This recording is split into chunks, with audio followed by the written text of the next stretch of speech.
Good morning, JVS. I'm Ash Cart. And I'm Lance Thorin. Welcome to WJVS News, your source for all things happening in and around our school community. Today is October 19th, and we've got an exciting lineup of announcements, events, and updates to kickstart your day. So sit back, relax, and let's dive into today's news. First up, a look at our peak of the week. Over to you, Ash. Thanks, Lance. For our peak of the week, the following pep rallies are scheduled for tomorrow, Friday, October 20th. Buckeye Local, only drivers will be dismissed. Edison, bus riders and drivers will be dismissed at 11:30. All Edison students will eat during fourth period lunch.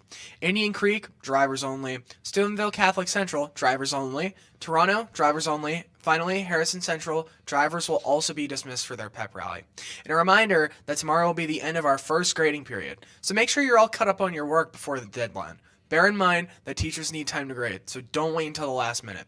October 27th is the professional growth plan deadline, and teachers, November 1st is our first professional development day. Students, that means no school for us. Moving on to our national news, a miniature X-Wing starfighter used in Star Wars film sold for over $3 million during an auction over the weekend of items both collected and created by longtime Hollywood model maker Greg Jane. Jane died last year at the age of 76, but the collection that he had amassed brought in about $13.6 million during an event at Heritage Auctions in Dallas. The auction house said that the event became its best attended in years because everyone from model makers to collectors and science fiction fans attended it. Moving on to local news, the Life Hub in Wheeling is preparing for the coldest temperatures well ahead of the opening of the winter freeze shelter in December. It's located in the Life Hub recently purchased building on 16th Street. The First English Lutheran Church, men will be upstairs in the large open space and women will be downstairs in the restrooms on both floors. The building is fully accessible and will hold about 50 people per night. So with all that in mind, funding and donations are a necessity for the Life Hub. They are asking for funding, warm clothes like hats, scarves, gloves, and other resources like food. Now back to you, Ash. Thanks, Lance. Now let us take a moment to stand together to honor our nation.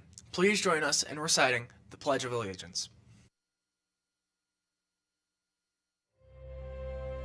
I pledge allegiance to the flag of the United States of America and to the republic for which it stands, one nation, under God, indivisible, with liberty and justice for all. In other announcements, October 31st is the date for the American Red Cross Blood Drive. From 8 a.m. to 1:30 p.m., JVS students can donate blood. Permission slips can be found in either the front office, health tech room, or in your homeroom. Also, our lab will be selling clothing items soon. T-shirts starting at $10, hoodies starting at $26, and we will be selling sizes small to 4XL.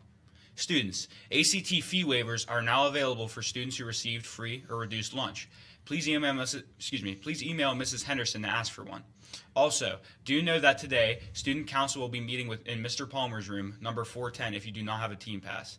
Also, applications to Kent State are free until November 1st. Check your JVS student email for more information from Ms. Henderson. Remember, if you have something you would like announced on the show, morning news announcement request forms can be found in the front office, along with staff shoutouts and student achievement forms. All forms should be submitted to Mrs. Wilson or Mr. Long for approval. And that wraps up another edition of WJVS News. Thank you for joining us today. Remember, stay informed, stay engaged, and make it a great day, JVS. We'll be back tomorrow with more news and updates. Have an amazing day. We'll see you bright and early tomorrow. This is WJVS signing off.